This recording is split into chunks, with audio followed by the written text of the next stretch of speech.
All right, boys, today we're going to be comparing the most expensive water block on the market versus a reasonably priced one.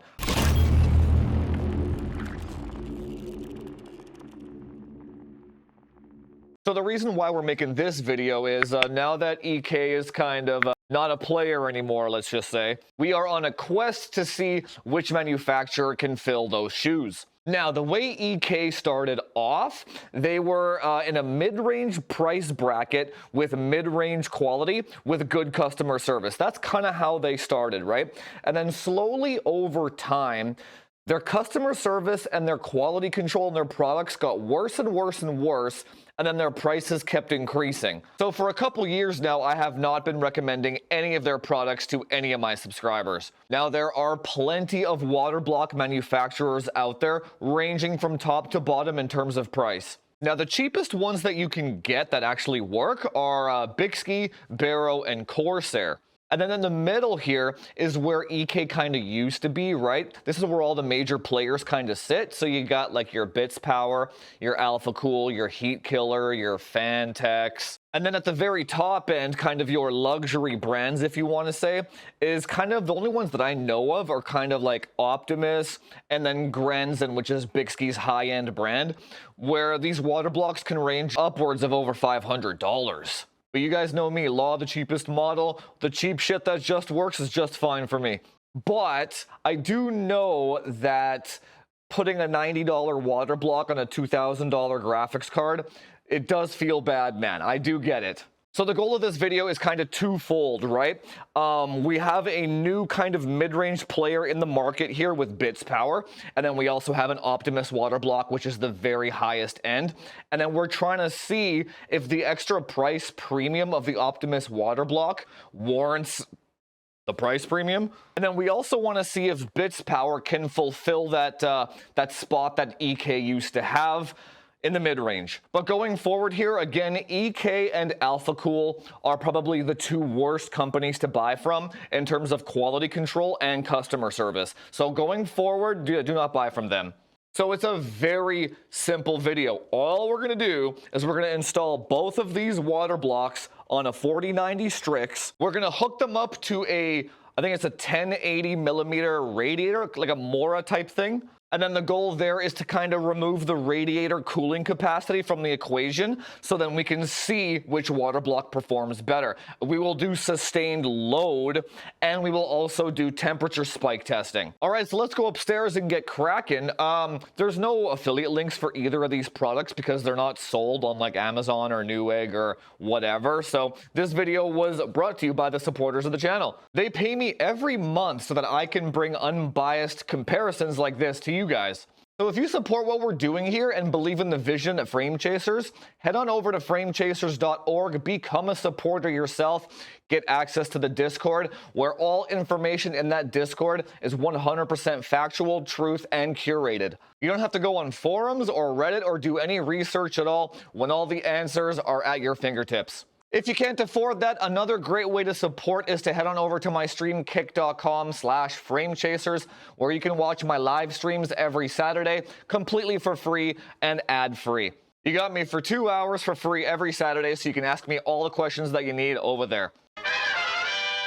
Okay, so we're actually going to start off with the Optimus block first. Now, I actually got this water block off a dude on Craigslist, believe it or not. Now, long story short, the card was too tall with this water block for it to fit in this case, so he gave me a banging deal on it. Because normally, not in a million years would I ever spend $500 on a water block. That's like an entire 4070 Super. But as with any premium exclusive brand, you will see online out there a horde of Optimus fanboys, which doesn't make any sense to me, but they are out there. And they will tell you that you are poor if you can't afford one. Don't worry though, if you join the Discord, anyone that calls anyone poor in there is immediately and permanently banned. Okay, so I've got the monstrosity set up here. I guess you could consider this thing like the equivalent of 360 mil radiators, right? And it goes into the Optimus here, and then we're just installing 3D Mark to start off with. So the idea here being the results that we get from the Optimus block and the Bitspower block should be down to the water block itself and not heat soak of like the water temperature. Okay, so we're running Time Spy Extreme test number 2, and we're hitting about 490 watts, and we're only hitting 43, 44 Celsius. Almost 500 watts there. Okay, let's see what GPU-Z has to say here. So, GPU temperature, max was 47.4. And max power draw, where is it here? Board power draw, max, was 491 watts. So 491, 47.4. So this is our transient results. Okay, so now for the second test here, I'm gonna actually close GPU-Z, reopen it to get fresh results here. And then we're gonna run graphics card 2 on loop enabled, and then we're gonna leave this on for about 30 minutes or so, and then we'll see what the results are after a sustained load test. Okay, so we've been going for about 30 minutes here, and I don't think the temperature has literally changed at all. So that this 1080 mil radiator thing is doing its job quite well. Okay, let's see. So we got GPU temp, max. Yeah, it's almost the exact same. Power draw, 500. So the GPU temperature went up 2.5 degrees after 30 minutes of heat soaking. So the Optimus is a huge thumbs up for performance, but you are paying the price tag for this performance. So let's go try the Bitspower now. So I just took the Optimus one off here, and I'm about to install the Bitspower one. And damn, the damn thermal pads are pre-cut and pre-applied. No way. So that, okay, well, that alone, that's huge, man. It's just, that's the most time-consuming part of assembling a water block, is making sure all the thermal pads go to the right spots, but damn. The reason why that's so nice is it just removes user error, right? So you can't like flex the board, break it, or screw it down improperly. Like that's just, I haven't seen a water block manufacturer do this yet. So Bitspower is the first one to actually put the pads on for you. All right, so now I got the Bitspower installed on the 4090 Strix here. It was painless. All the screws just stop when they need to stop. All the thermal pads seem to fit fine. Now the biggest pro to this water block, obviously, RGB. For some reason, Optimus water blocks just do not come with RGB, so I think that's a huge miss, especially when you're paying $500, but they say they're just not an RGB company, so they got a bunch of different water blocks on their website, but this one here, I opted for side entry.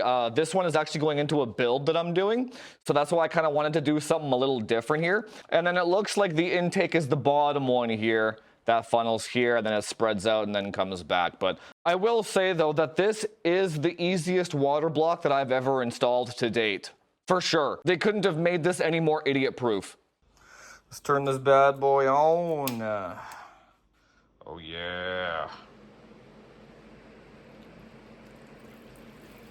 Oh, yeah. Oh, yeah. Oh, that's too bad. The only thing that I don't like is the RGB stops right here, and it doesn't go all the way to the end of the acrylic. So that's unfortunate. It just looks kind of weird how it stops right there. Little oversight.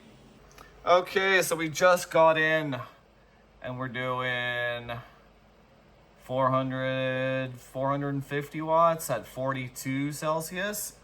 Seems about the same, to be honest. It's also 2-3 hours kind of later in the evening, so the temperatures are gonna be maybe 1 to 2 Celsius lower.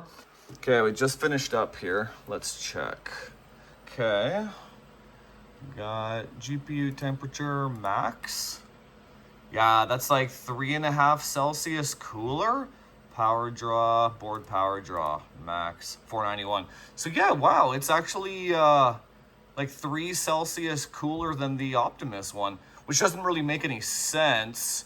So that's got to be the temperature differential in the evening now, but at the very least, this thing performs just as well as the Optimus does, absorbing really high power draws, right? So let's actually loop this for, 30 minutes or so. Actually, we'll do a little bit longer. Let's do like 45 minutes, and then we'll see the max temp. Okay, so this thing's been running for a full hour here. Let's check the results. This seems kind of wild. Let's see here. Max. Oh, here we go. Yeah, that makes more sense. 47.6, and then board power draw, 494. So about, yeah, I would say it's literally the exact same as the Optimus. It does show 2 Celsius cooler, but again, it's nighttime now, so the ambient temperature is going to be a tad cooler. But very, very impressive results. So honestly though, you're gonna find for the most part, unless you go down to like the cheapest Bixby block, even those ones will be about 2 or 3 Celsius warmer than like an Optimus or whatever. It's just water blocks in general just are not that serious when it comes to like performance and temperatures, right? They're all kind of the same. So then when buying a water block for your graphics card, I would say the most important thing to look out for is the brand that you're purchasing from when it comes to customer service. So no EK and no Alpha Cool. And then the second thing you want to look out for is kind of the functionality of the block and then the aesthetic, right? Do you need side-mounted fittings or top-mounted fittings, shorter or taller, right? You have to base your purchase off of the case and form factor that you're doing. Then the third thing you're going to be looking for is the price, right? So let's say you need a corner-mounted slim ITX block of some sort. You find which manufacturers make that, filter by cheapest. And then the last thing you purchase for, number 4, is performance, because from top to bottom, from a $100 block all the way up to a $500 block, the performance there's no difference. Law of the cheapest model, baby. But yeah, in today's video, I wanted to check out Bitspower and Optimus because I had never used those 2 water blocks before.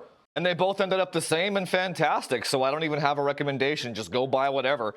But if anybody online with an Optimus block is like, my water block has 1 Celsius better than yours, just call them an idiot and block them. There is 0 performance gain to getting an Optimus water block.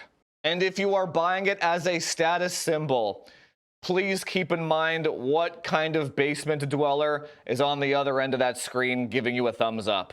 And with that, I hope you guys learned something in this video. And if you like the content, hit that subscribe button, do all that YouTube SEO stuff, like, share, subscribe, comment down below. Actually, comment down below what water block manufacturer you've used and how their customer service was, because that's the most important. Don't worry about EK and Alpha Cool. We already know they're dog shit. I'm talking about all the other ones.